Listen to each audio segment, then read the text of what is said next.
C'est parti pour une nouvelle série de messages ce matin. Vous êtes avec moi? Vous êtes avec moi? On va démarrer une nouvelle série de messages qui s'intitule « Suivre Jésus ». On démarre cette année 2019. Quoi de mieux qu'ensemble creuser et parcourir ensemble la parole de Dieu et ensemble découvrir comment nous mettre de plus en plus en route afin de suivre Jésus. Amen? Est-ce qu'on peut dire amen à ça? Suivre Jésus, on va le découvrir ensemble dans les semaines et les mois qui viennent. Et ce matin, le titre de mon message est celui-ci, « Ensemble à sa suite ». Ensemble à sa suite. Ça va, vous êtes avec moi? C'est parti. Alors que Jésus, accrochez votre ceinture, on va décoller dans quelques instants, alors que Jésus n'était plus avec ses disciples, il était mort, il était ressuscité et il était monté auprès de son Père pour nous préparer une place. Il y a eu, à ce moment-là, il y a eu comme un déclic dans le cœur des chrétiens de l'époque. C'est comme un déclic qui s'est passé dans les chrétiens de l'époque, l'importance tout à coup de s'unir, l'importance tout à coup de se tenir ensemble, l'importance tout à coup de s'assembler, de se retrouver, de partager, d'avoir une communion fraternelle les uns avec les autres, de s'entraider, de se soutenir, de se soucier les uns des autres, de prier les uns pour les autres, de se tourner les uns vers les autres. Toutes ces choses, elles se sont mises en place après le départ de Jésus et ça a donné une puissance énorme, une puissance incroyable au milieu de leur faiblesse. Vous êtes avec moi? Ça leur a donné une puissance incroyable au milieu de leur faiblesse, une nouvelle dimension indispensable aux chrétiens de cette première Église naissante. Et j'aimerais qu'on regarde ça ensemble ce matin. Vous êtes avec moi? Ça va. Pour ceux qui n'ont pas répondu, je vais y aller quand même. La persécution a commencé, et savez-vous ce qui s'est passé? Quelle a été la réponse instinctive et spirituelle du peuple de Dieu? Les chrétiens se sont unis toujours plus. Tiens, c'est paradoxal. C'est parce qu'il y a une œuvre spirituelle. Les chrétiens ont choisi, dans ces moments-là, instinctivement, mais spirituellement aussi, de se tenir ensemble, de s'unir. Les dirigeants romains, ou même les juifs religieux de l'époque, persécutaient les chrétiens et pensaient qu'en les persécutant, en les opprimant, en les maltraitant, en les mettant à mort, ils stopperaient le mouvement du Saint-Esprit qui avait commencé à prendre place. C'est ce que Saul de Tarse, plus tard, l'apôtre Paul, qui avant de rencontrer Jésus sur le chemin de Damas, pensait lui aussi, qu'en persécutant les chrétiens, en les arrêtant, en les stoppant, en les maltraitant, en les jetant en prison, ça allait arrêter ce mouvement du Saint-Esprit. Mais c'est exactement l'inverse qui s'est passé. C'est exactement l'inverse qui s'est passé. Plus ils vivaient des difficultés, plus ils vivaient des épreuves, plus la tempête faisait rage, plus il y avait des persécutions, plus ils se tenaient ensemble, ils s'unissaient, ils se soutenaient, ils s'entraidaient, solidaires les uns des autres. Et ça a été comme ça depuis la mort de Jésus, et ça a été en s'intensifiant jusqu'en 313. Un peu d'histoire. Jusqu'en 313, sous l'empereur Constantin.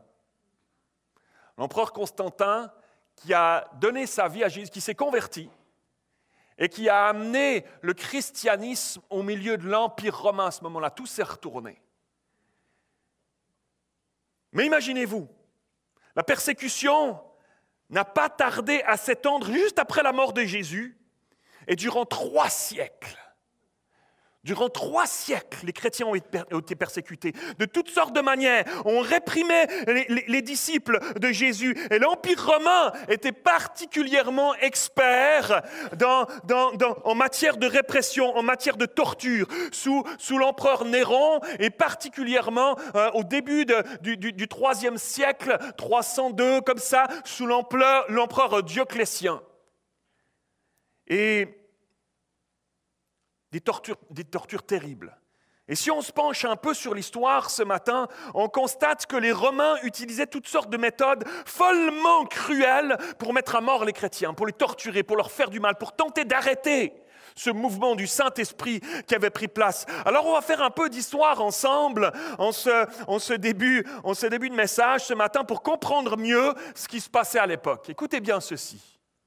Selon les historiens, pendant les 3 siècles que durèrent les persécutions, on employa contre les chrétiens pour les faire apostasier, pour leur faire renoncer à leur foi, les tourments les plus cruels, les supplices les plus affreux, les chevalets et les poulies pour disloquer les membres. Ah, pasteur Mathieu, tu ne vas pas commencer, c'est un film d'horreur. Oui, sauf que ce n'était pas du cinéma, c'est la réalité. Des dents de fer pour les déchirer, des grilles et le feu pour les consumer, ou bien encore de l'huile bouillante et du plomb fondu qu'on leur versait dessus. Les uns étaient livrés aux bêtes féroces, aux fauves, d'autres écorchés vivants. Et à certains, on arrachait les yeux, les dents, les cheveux, les ongles. D'autres étaient empalés avec des broches de fer. D'autres encore étaient pilés dans un mortier. On employa contre les victimes tout ce que peuvent inventer la cruauté et la barbarie. Malgré ces supplices atroces, dont le récit seul fait frémir, des milliers et des milliers de chrétiens volaient tous les jours au devant de la mort plutôt que de renier leur salut, leur foi et Jésus-Christ. On vit des enfants dans l'âge le plus tendre, de faibles jeunes filles, des patriciens et des esclaves rivaliser d'héroïsme pour confesser Jésus-Christ. Waouh! Un peu d'histoire ce matin, ça réveille. Mais on n'est pas à Hollywood. C'était la vérité de ce qui se passait. Et j'aimerais qu'on s'arrête sur un fait d'histoire particulier. En l'an 177, c'était il y a longtemps, vous vous rappelez? En France, dans la ville de Lyon, Lugdunum à l'époque, c'était déjà une ville imposante, et c'est là, à Lyon, qu'a été construit l'un des plus importants amphithéâtres de la Gaule. Et toutes les années, chaque année, au début du mois d'août, imaginez-vous quelques instants, mettez-vous dans l'ambiance. Au début du mois d'août, à chaque année, une fois par année, des délégations venaient de toute la Gaule à Lyon, à Lugdunum, là dans cet amphithéâtre, pour la grande fête de l'Empire romain. Et cette année-là, en 177, le supplice d'un certain nombre de chrétiens faisait partie du spectacle. Et on peut montrer la prochaine image, Jean-Étienne. Une lettre des chrétiens de Lyon à des chrétiens d'Asie mineure nous permet de comprendre comment, à ce moment-là, en ce mois d'août 177, comment et pourquoi des chrétiens sont morts martyrs à Lyon. Et j'aimerais vous lire une portion de cette lettre, des chrétiens de Lyon qui écrivaient à des chrétiens d'Asie mineure pour leur expliquer ce qui était en train de prendre place et ce qui s'est passé à ce moment-là, dans cet amphithéâtre en 177. Écoutez ceci, c'est la lettre qu'ils ont écrite. Il s'est produit chez nous une grande persécution. Les païens se sont déchaînés contre nous. On nous a chassés des bains publics. On a commencé à nous chasser des maisons et des marchés. On nous interdisait pratiquement de paraître en public. La foule réussit à capturer un bon groupe de chrétiens. Heureusement, c'étaient les plus solides d'entre nous. Et ils allèrent courageusement à la rencontre du Christ. Insultés, frappés, traités, tellement maltraités et traînés à terre, ils furent conduits au forum. Là, on l'a vu. Les chefs de la ville les ont interrogés. Ils confessèrent leur foi en Jésus-Christ. Alors, on les a mis en prison en attendant le retour du gouverneur qui était absent à ce moment-là. Et le gouverneur alors arriva. Jour après jour, les chrétiens arrêtés étaient conduits au forum pour être interrogés en public. On leur faisait subir de cruelles tortures parce qu'on voulait leur faire dire qu'ils avaient commis toutes sortes de crimes et renié Christ. Épagate était un chrétien plein de zèle pour Dieu et tout bouillonnant du Saint-Esprit. Il n'avait pas été arrêté et pourtant il prit la défense des accusés. Nous croyons en vrai Dieu et nous ne commettons aucun crime. Il fut arrêté à son tour. On continuait d'arrêter des chrétiens et des prisonniers étaient affreusement entassés dans des cachots. Beaucoup moururent étouffés et parmi eux, Pothin, notre évêque. Il avait plus de 90 ans. Le gouverneur lui avait demandé « Quel Dieu adorez-vous » Pothin lui avait répondu « Tu le connaîtras si tu crois en Jésus ». Certains chrétiens, pour échapper à la torture, ont renié le Christ. Et parmi eux, il y eut Byblis, une femme. Le gouverneur l'interrogea et il pensait qu'elle allait se mettre à accuser les chrétiens de toutes sortes de crimes. Mais à ce moment-là, elle retrouva tout son courage et elle se mit à affirmer que les chrétiens n'étaient pas des criminels et qu'elle aussi était chrétienne. Et à partir de là, elle a partagé le sort des autres martyrs. Alexandre était un médecin très connu à Lyon. Debout près du tribunal, il faisait des gestes pour encourager les chrétiens à tenir bon. Et la foule poussa des cris contre lui. Et le gouverneur demanda « Qui es-tu » Alexandre répondit « Je suis chrétien. » Et lui fut aussi condamné aux bêtes sauvages. Le dernier jour de la fête, et ça c'est une histoire connue, nous sommes allés à Lyon, on est allé en pèlerinage, je me rappelle, avec Nicole, on est allé à Lyon et on est allé dans cet amphithéâtre, on est allé voir, ça s'est passé là. Cette femme Blandine, le dernier jour de la fête, Blandine parut à son tour, elle avait 15 ans, c'était une jeune femme, elle parut à son tour dans l'amphithéâtre, avec Pontique, un jeune garçon de 15 ans. On a pu réussir à leur faire renier leur foi et Blandine encourageait Pontique qui finit par mourir sous les coups. L'histoire nous raconte que cette femme, Blandine, a été attachée à un poteau avec les chrétiens qui étaient dans cette arène. Et les lions, ils lâchaient les lions. Et des chrétiens se faisaient manger, mais pendant les plusieurs jours qui ont suivi, les lions, c'est comme s'ils s'approchaient d'elle, ils la sentaient, ils la reniflaient, puis elle n'avait pas l'air d'avoir de goûter très bon, donc ils ne l'ont pas touchée. Donc ils en avaient marre, les Romains en ont eu marre parce qu'ils voulaient du spectacle. Alors le dernier jour, ce qu'ils ont fait, c'est ils l'ont attachée, ils ont pris des taureaux sauvages et puis ils les ont envoyés dans l'arène. Et c'est comme ça qu'elle est morte. Elle est morte parce que les taureaux sauvages l'ont foncé contre et tout ça. Et elle a pas renié sa foi. Et alors que ce jeune homme de 15 ans qui était à côté d'elle, elle l'encourageait, elle ne perd pas ta foi, elle l'encourageait pour pas qu'il perde sa foi jusqu'à ce qu'il meure. Waouh! Le dernier jour, ça j'ai lu. Tous ces martyrs ont été de bons imitateurs de Christ. Ils ne voulaient pas que nous leur donnions, c'est encore cette lettre, le titre de martyr. Ils disaient, seul le Christ est le vrai martyr, fidèle et authentique. Et ils nous demandaient instamment de prier pour eux afin qu'ils aient la force de tenir bon jusqu'au bout. Ils n'accusaient personne. Comme Étienne, ils priaient pour leur bourreau. Seigneur, pardonne-leur ce péché. Wow. Pasteur Mathieu, wow!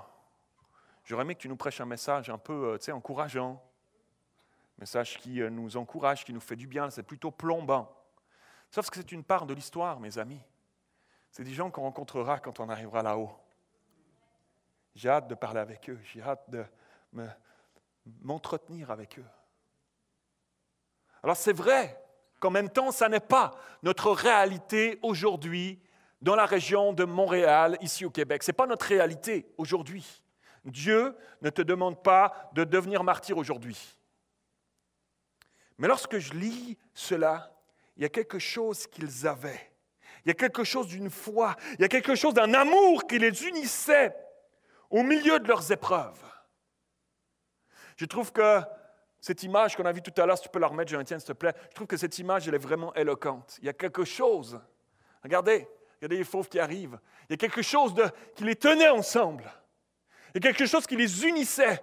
Il y a quelque chose ils priaient ensemble alors qu'ils étaient au milieu de cette horreur. Il y a quelque chose de surnaturel qui est là. C'est pas possible. C'est pas possible aux yeux humains. C'est pas possible à la nature humaine de se tenir en paix au milieu de tout ça. Il y a quelque chose qu'ils avaient que j'aimerais avoir aussi. Il se passait quelque chose entre les chrétiens de puissant qu'on a besoin de retrouver. Dans notre monde individualiste, nombriliste, il y a quelque chose qu'on a besoin de retrouver,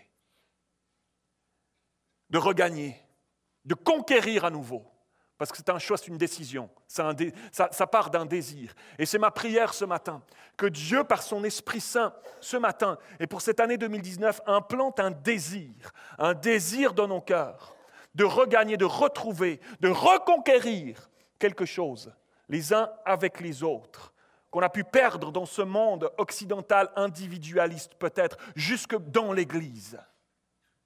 Alors, c'est pour ça que je vous ai parlé de ces chrétiens de l'époque. Il y a quelque chose qui les unissait, que nous avons besoin de retrouver. Une unité, un désir de vivre des choses ensemble, d'avancer main dans la main avec le frère ou la sœur qui est à côté de moi. Alors qu'on grandit à Nouvelleville-la-Prairie, alors qu'on est en croissance à Nouvelleville-la-Prairie, on pourrait juste continuer à s'occuper de nos petites affaires, les uns les autres, chacun de notre côté, ou on pourrait choisir de dire, il y a quelque chose que Dieu est en train de faire au milieu de nous. Il y a quelque chose que Dieu est en train de faire dans l'Église. Il y a quelque chose qui est en train de se passer au milieu de nous. Je ne veux pas passer à côté de ce que Dieu est en train de faire. Je veux pas, parce que lorsque Dieu répand son esprit, il y a automatiquement que dans un véritable réveil, il y a véritablement un lien qui se tisse entre les frères et sœurs, entre les chrétiens. Quelque chose de plus qui nous sort de notre individualisme, quelque chose de l'amour de Dieu, quelque chose de l'amour de Dieu qui descend au milieu de nous et qui fait qu'on s'aime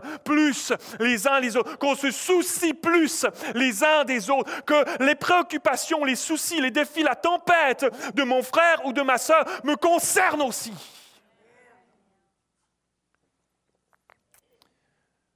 Acte 3, verset 1. C'est exactement ce qui s'est passé avec les disciples après le départ de Jésus. Malgré les persécutions qui avaient commencé à prendre place. Regarde avec moi, Pierre et Jean montaient ensemble au temple à l'heure de la prière. C'était la 9e heure. Et il y avait un homme boiteux de naissance qu'on portait et qu'on plaçait tous les jours à la porte du temple appelée la Belle pour qu'il demandât l'aumône à ceux qui entraient dans le temple. Cet homme, voyant Pierre et Jean qui allaient y entrer, leur demanda l'aumône. Pierre, de même que Jean, fixa les yeux sur lui et dit « Regarde-nous ». Et il les regardait attentivement, s'attendant à recevoir d'eux quelque chose. Alors Pierre lui dit « Je n'ai ni argent ni or, mais ce que j'ai, je te le donne. Au nom de Jésus-Christ de Nazareth, lève-toi et marche. » Et le prenant par la main droite, il le fit lever. Et au même instant, ses pieds, ses chevilles devinrent fermes. Et d'un saut, il fut debout. Waouh, quel miracle! Et il se mit à marcher. Il entra avec eux dans le temple, marchant, sautant et louant Dieu. Et tout le monde le vit marchant et louant Dieu. Et il reconnaissait que c'était celui qui était assis à la belle porte du temple pour demander l'aumône. Et il fut rempli d'étonnement et de surprise au sujet de ce qui lui était arrivé. Et comme qu'il ne quittait pas Pierre et Jean, tout le peuple étonné accourut vers eux au portique dit de Salomon. Waouh, quelle histoire extraordinaire. Pierre et Jean, qui pourtant étaient si différents, mais ils ne pouvaient plus se séparer. Eux qui étaient si différents, qui auraient pu se trouver tellement de différences pour que leur chemin se sépare, puis que chacun fasse sa vie, pourtant ils ont choisi de s'unir et de ne pas se séparer. Pierre et Jean montaient ensemble au temple à l'heure de la prière. Le Saint-Esprit, c'est inévitable, c'est pas possible autrement. Le Saint-Esprit avait fait une œuvre de transformation en eux. Rappelez-vous lorsqu'ils couraient au tombeau. Lorsqu'ils ont couru au tombeau pour voir si le tombeau était vide, lorsqu'ils ont entendu les femmes. Rappelez-vous, était-il aussi unique que ça? Il y en avait un qui courait plus vite que l'autre. Il y en avait un qui a dit, Pierre était un peu moins en forme là. Faisait-il un peu d'embonpoint? Avait-il mangé un peu trop de poisson? Est-ce qu'il avait quelques défis? Pourquoi? Était-il plus petit? Je ne sais pas. En tout cas, Jean avait l'air d'être un poil plus athlétique. Et il a tracé la route là. C'est moi le premier qui va aller voir. C'est moi le premier, puis il va arriver là. Il est arrivé devant le tombeau et Pierre est arrivé après. Manque d'unité.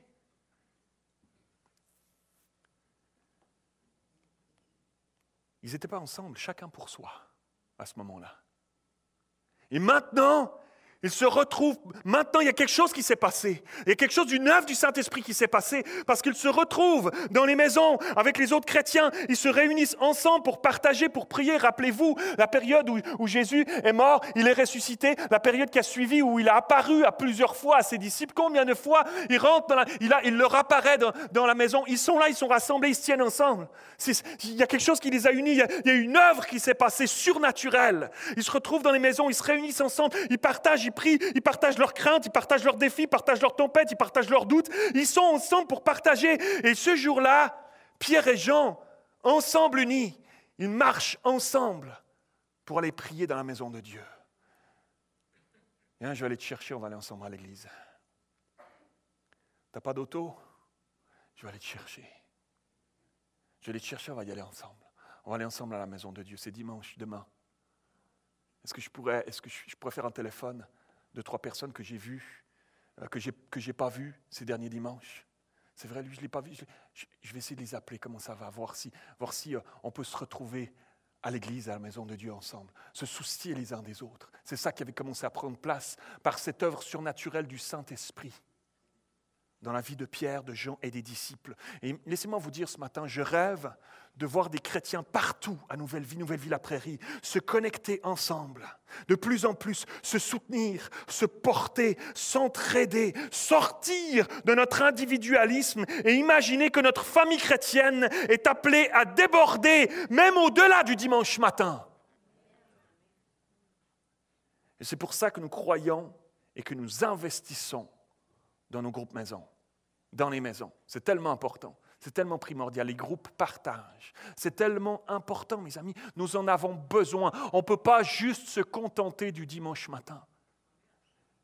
On ne peut pas juste se contenter du dimanche matin. On a besoin de trouver, on a besoin de retrouver, on a besoin de regagner, on a besoin de conquérir à nouveau quelque chose qui va nous rapprocher les uns des autres. Et c'est pour ça que nous croyons au groupe, c'est pour ça que nous croyons au rassemblement qui se rassemble pendant la semaine aussi, au milieu de nos semaines, où on travaille, on a nos jobs, on a des défis familiaux, on a nos défis de couple, on a des défis avec nos enfants, on a nos défis professionnels. Au milieu de tout ça, de pouvoir se retrouver ensemble, c'est si précieux, c'est si important, c'est si nécessaire. On en a besoin. On en a besoin. Imaginez-vous, on est passé, il y a quelques mois en arrière, de 4-5 groupes maisons ici à Nouvelle-Vie-la-Prairie, en ce début 2019, à 11 groupes maisons à Nouvelle-Vie-la-Prairie. J'aime ça!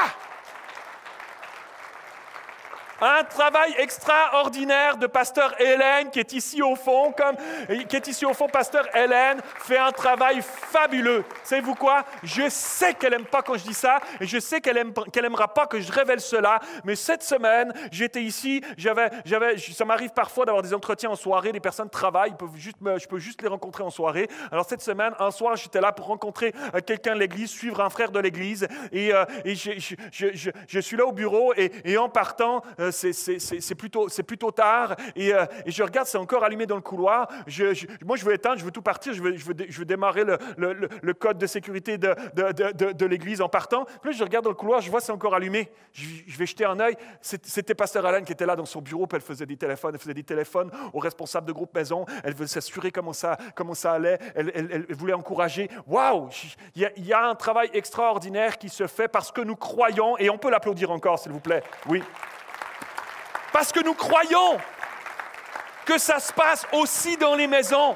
C'est super de se réunir une fois par semaine ici le dimanche matin, et on va continuer à le faire, et c'est bon de le vivre. Mais notre réalité, c'est nos maisons. Notre réalité quotidienne, c'est chez nous à la maison. Et c'est aussi bon, c'est aussi important de pouvoir se rencontrer dans nos réalités quotidiennes, dans nos maisons, pour partager, pour prier ensemble, pour porter les fardeaux les uns des autres. C'est aussi important de le faire. Alors, je crois que nous serons appelés de plus en plus à nous connecter les uns les autres. Et j'aimerais vous encourager ce matin à rejoindre un groupe maison. Si vous ne l'avez pas déjà fait, j'aimerais vous encourager à le faire. Peut-être rejoindre comme participant à un groupe maison qui existe déjà dans un de nos 11 groupes maison. Mais s'il y a un mouvement, ce que j'espère de tout mon cœur, un mouvement de gens qui disent on va participer, il va falloir qu'on en crée d'autres. Donc peut-être parmi vous, il y en a certains qui disent moi je suis prêt à ouvrir ma maison. Pas de problème, venez chez nous à la maison. Il y en a peut-être d'autres qui disent moi je suis prêt à animer. J'aimerais ça être animateur. On a des formations pour ça. On aimerait vous encadrer pour pouvoir le faire, pour pouvoir vivre des moments dans les maisons, dans la semaine. C'est ça l'Église aussi, c'est surtout ça l'Église. Alors inscrivez-vous, s'il vous plaît, mettez ça dans votre cœur, laissez Dieu faire peser ça sur votre cœur et allez vous inscrire. On a des kiosques pour les groupes maison qui sont là spécialement pour les inscriptions aujourd'hui. Imaginez rejoindre un groupe maison. Je crois que nous serons appelés de plus en plus dans les temps troublés dans lesquels nous vivons, de plus en plus à nous connecter les uns avec les autres. N'attendons pas d'être dans des situations désespérées pour nous connecter avec des frères et sœurs qui pourront être des soutiens pour nous, à créer des connexions divines, afin que notre foi au contact de celle de l'autre soit fortifiée, soit solide, soit unie. Alors, j'aimerais quelques instants, je vais faire un appel, puis je vais demander à ceux qui sont responsables de nos 11 groupes maison, ceux qui sont là, il y en a peut-être qui n'ont pas pu être là avec nous ce matin, mais j'aimerais les nommer. Et quand je nomme votre nom, si vous êtes ici, levez-vous et venez ici vers moi sur stage. Je sais que c'est un peu... On monte sur le spot avec Pasteur Mathieu. Venez, parce que j'aimerais qu'on célèbre le Seigneur ensemble et j'aimerais que ce soit comme visuel. J'aimerais que ce soit visuel, que vous veniez ici avec moi et que l'Église nous voit, l'Église vous voit, que ça suscite quelque chose en nous, que ça suscite quelque chose qui nous unisse par son esprit ce matin. Alors, il y a un groupe de 18-25 avec Carl Philippe et Annie-Claude à la prairie. Carl Philippe et Annie-Claude, ils sont magnifiques. Oui, il y a un groupe « Comprends-tu ce que tu lis ?» Ça, c'est génial. Un groupe « Comprends-tu ce que tu lis ?» Ce que tu lis dans la parole de Dieu, est-ce que tu le comprends? Avec Omer et Anna Gomez à Saint-Jean, si vous êtes là, venez. Il y a un groupe « Parents-enfants » avec Bertin et Patricia Mouyamadi à Brossard. Venez, levez-vous, rejoignez-nous, si vous êtes là. Il y a un groupe parents-enfants avec Mario et Stacy à Saint-Jean aussi. Il y a un groupe partage en anglais avec Bernard Arsenault à la Prairie. Viens mon Bernard. Il y a un groupe partage avec Taline Kfouri aussi à la Prairie. Il y a un groupe partage avec Vincent et Giuseppe à Saint-Constant. Venez si vous êtes là. Il y a un groupe... C'est serré, hein? C'est serré sur stage. C'est serré, c'est ça, on est tissé serré, c'est pour ça. Il y a un groupe partage avec Pasteur Daniel Drisdel qui n'est pas ici ce matin, mais Monsieur et Madame Lacasse, s'il vous plaît, venez ici, vous allez représenter votre groupe à Delson. Il y a un groupe partage avec Jean-Denis et Carline aussi, si vous êtes ici, approchez-vous. Il y a un groupe partage pour hommes avec Guy Lacroix à Saint-Basile. Viens ici Guy. Et il y a un groupe partage pour femmes avec Lise Ouellette et Louise Roger à Longueuil, approchez-vous. Le stage n'est pas assez grand pour les accueillir, c'est magnifique. Wow!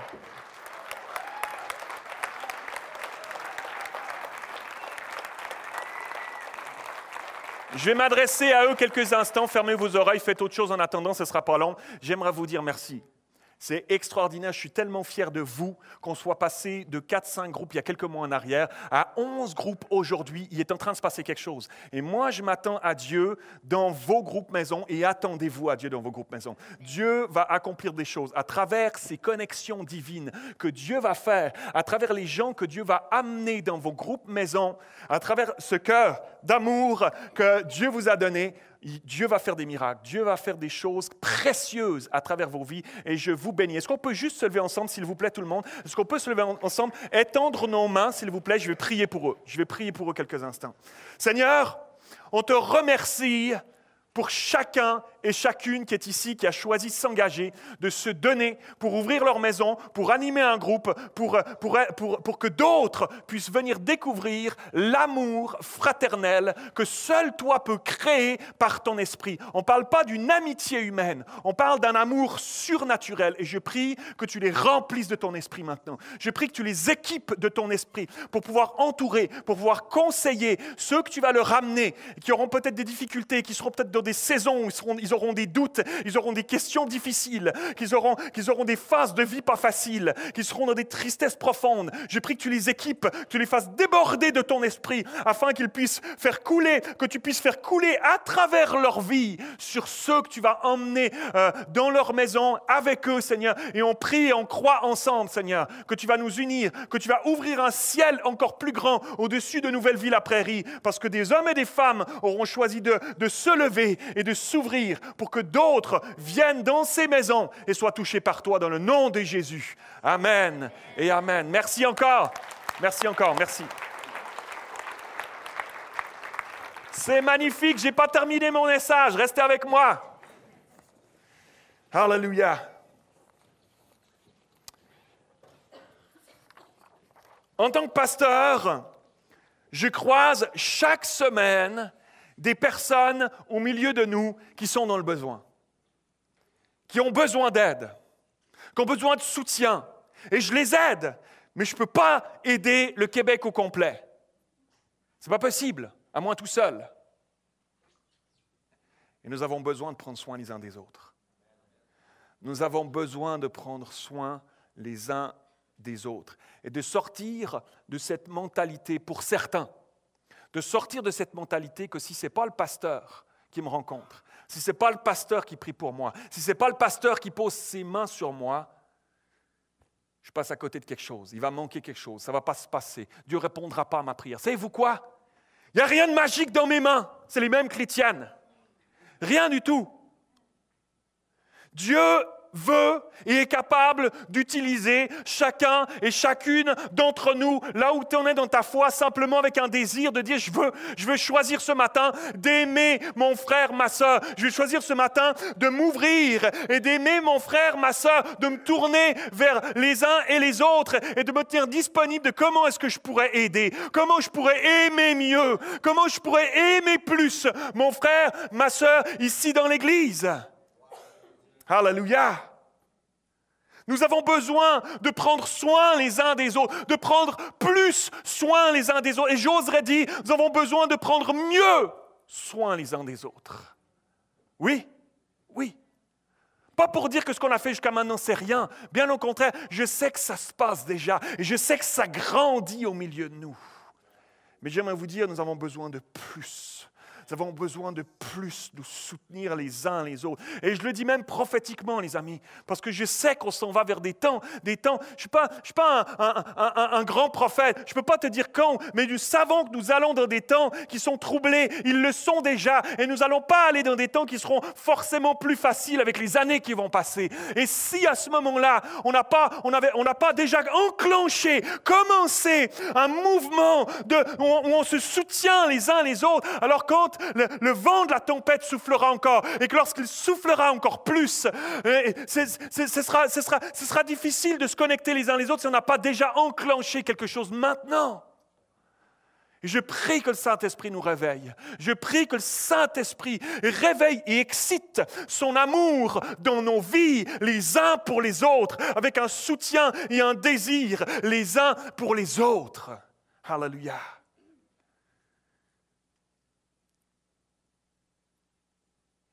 Peut-être que le Seigneur aimerait t'utiliser pour aider quelqu'un à travers ton aide, ton témoignage, à travers ton amour en action.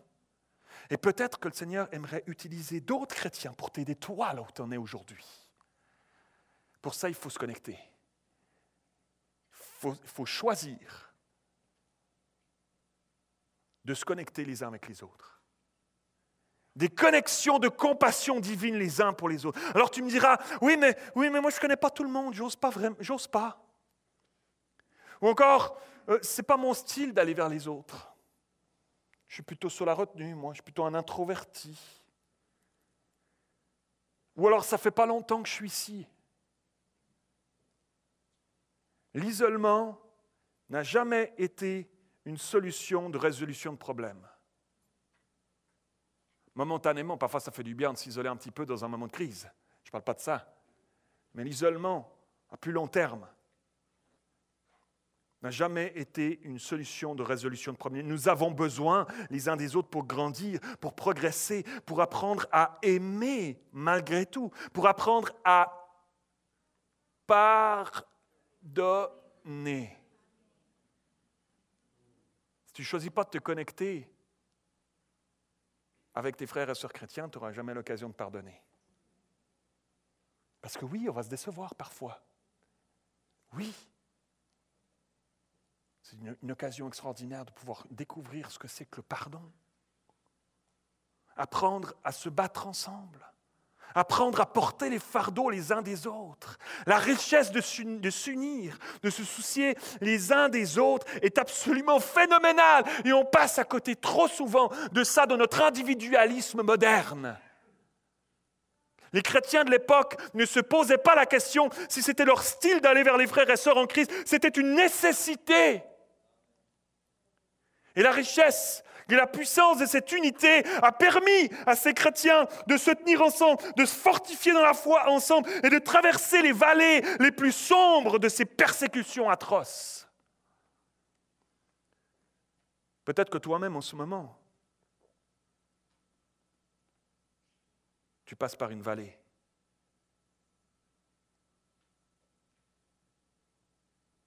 Laisse-moi te dire que tu as besoin alors de te connecter au corps de Christ, aux chrétiens. Rejoins un groupe maison. Partage avec tes frères et sœurs tes fardeaux. Et tu verras le baume bienfaisant et guérissant que Dieu mettra sur tes blessures à travers les prières et la bienveillance des frères et sœurs, la chaleur de la famille. Je demande à mon musicien de s'approcher. L'apôtre Pierre et l'apôtre Jean n'étaient pas du tout du même tempérament.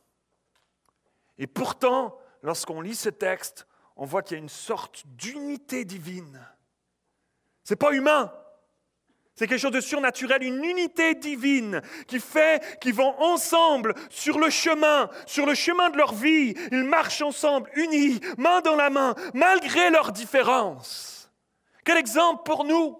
Quel exemple pour toi et moi! Le point central de ce rapprochement, de cette unité entre Pierre et Jean, c'était Jésus lui-même. C'était Jésus lui-même, ce Jésus qu'ils avaient côtoyé durant 3 ans, mais qui n'était plus avec eux maintenant. Et face à ce désarroi, Jésus n'est plus avec nous. Au lieu de chacun repartir à son ancienne vie ou à son propre chemin, ils ont choisi de s'unir, de rester ensemble, de se soutenir, de s'entraider, de s'aimer, poussés par le Saint-Esprit. Ils vont dire à ce boiteux, c'est surprenant, pourtant c'est Pierre qui parle. Il devrait dire, regarde-moi quelques instants. Non, il dit, regarde-nous. Avez-vous remarqué ça? On lirait le texte, acte 3. Pierre s'exprime, mais il s'exprime comme s'ils étaient qu'un ensemble avec Jean. Regarde-nous, va-t-il dire. Pourtant, il n'y a que lui qui parle.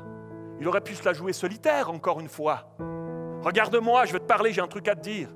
Jean est en train de prier derrière moi, mais regarde-moi, là, c'est ici que ça se passe. Regarde ici, l'attaque, c'est ici que ça se passe. Non, il va dire, regarde-nous.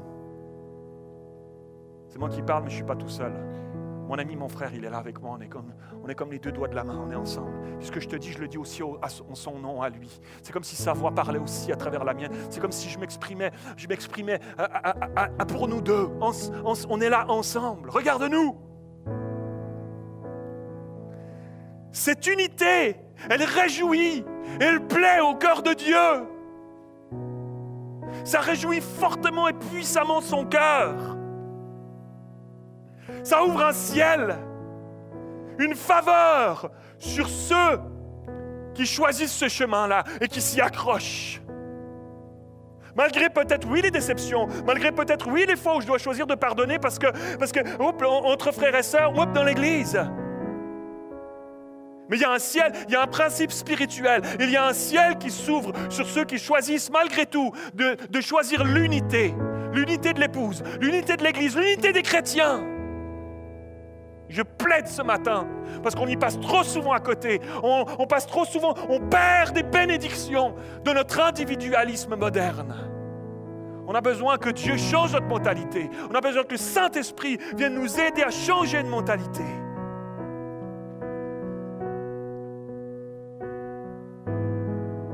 Et la puissance de Dieu est descendue. Parce qu'il y a un ciel qui s'ouvre sur ceux qui choisissent d'être en unité. La puissance de Dieu est descendue sur Pierre et Jean. Alléluia. Et ils vont ensemble voir la puissance de Dieu guérir cet homme boiteux de naissance. À tel point que tout le monde n'en croyait pas leurs yeux. Ils sont tous attroupés autour. C'est lui qu'on voit tous les jours depuis 40 ans, à la belle porte du temple qui fait l'aumône. C'est lui, regarde, il marche, il saute, il loue Dieu. Waouh! Quel miracle! Ça crée des miracles, l'unité des frères et sœurs, le choix de sacrifier mon égoïsme à moi, mon ego à moi, de choisir de... Non, je l'ouvre, je vais regarder les besoins des autres, je vais voir comment est-ce que à qui je pourrais téléphoner cette semaine, comment je pourrais soutenir quelqu'un cette semaine. Un frère, j'ai vu ce frère, cette sœur qui avait pas l'air d'aller bien à la sortie. Oui, je ne le connais pas si bien que ça, mais je vais quand même aller vers lui, vers elle, lui donner une parole, lui dire Seigneur, je prierai pour toi cette semaine. Qu'on s'entraide, qu'on se soutienne, qu'on a un téléphone. Comment ça va depuis dimanche? Depuis qu'on a prié, c'est encore difficile. Je prie pour toi. Regarde, je prie même pour toi au téléphone. Oh Seigneur, sois avec mon frère, sois avec ma soeur. Des liens divins, ça ouvre un ciel, mes amis. Ça ouvre un ciel sur nos vies. Ça ouvre un ciel sur l'Église.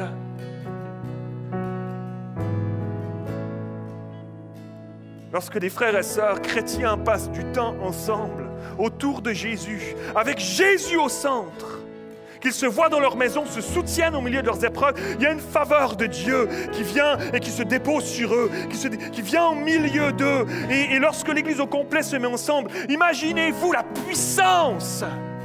Alléluia! Lorsqu'on avance ensemble dans l'unité, la puissance est multipliée. Et Satan, notre adversaire, le sait bien. Et il cherchera toujours à diviser, à déchirer, à éloigner, parce qu'il sait qu'il y a une puissance qui est là derrière. Et lorsqu'il arrive à influencer, à fortifier notre individualité, il sait qu'il arrive à appauvrir de sa puissance l'épouse, l'Église. Ne jouons plus dans son jeu. Lorsque des chrétiens se regardent de haut, ne se saluent pas, qu'ils ne s'adressent pas à la parole parce qu'ils ne se connaissent pas, lorsque chacun s'éparpille, que chacun fait ce qui lui semble bon, qu'il y a comme une méfiance alors qui commence à prendre place. Et la confiance et la communion fraternelle font place à la méfiance et même parfois à la médisance alors. Ça laisse accès à l'ennemi.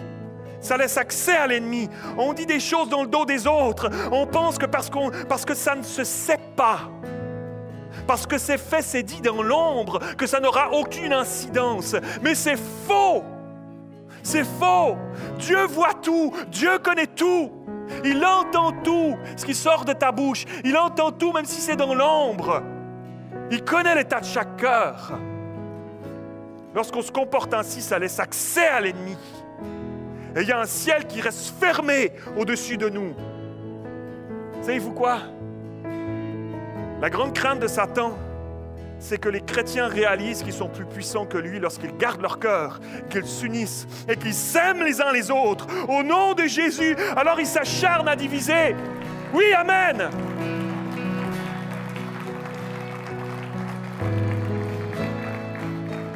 C'est pour ça qu'ils s'acharnent à diviser, à éparpiller les chrétiens pour réduire leur force, la faveur de Dieu sur leur vie. Ça suffit. Ça suffit. Connectons-nous les uns avec les autres. La parole de Dieu dit, celui qui est en nous est plus grand que celui qui est dans le monde. Satan. La force de l'Église, notre force, elle est et elle sera toujours dans l'unité qu'on trouve ensemble, tissée, serrée autour de Jésus. Alléluia. Lorsque je lis ce texte et que je m'imagine la scène, que je me mets dans la peau des personnages, il y a quelque chose qu'ils ont découvert que je veux avoir, que je soupire après que l'Église puisse avoir ça. Il y avait une espèce de soutien mutuel, une force dans l'unité, ensemble unis par l'Esprit de Dieu. Ils étaient capables de surmonter les obstacles de la vie, la tentation permanente qui régnait dans le monde de l'époque et qui règne encore aujourd'hui au milieu de nous. Lorsqu'on s'unit, il y a une protection qui prend place. Regardez ça.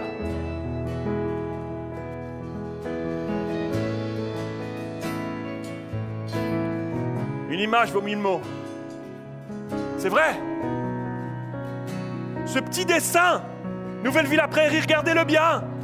Parce que c'est nous dans les semaines qui viennent, ça. Regardez-le bien, c'est nous dans les mois qui viennent, ça. C'est vous ensemble. Oh, pasteur, j'ai besoin de vous. C'est vous ensemble. C'est vous ensemble, on aura toujours une équipe pastorale ici pour prendre soin les uns des autres, pour prendre soin des brebis, prendre soin. Mais s'il vous plaît, levez-vous. S'il vous plaît, levons-nous ensemble. C'est ça l'Église. Un ciel qui s'ouvre sur nos vies. Alléluia. Amen. Alléluia. Amen.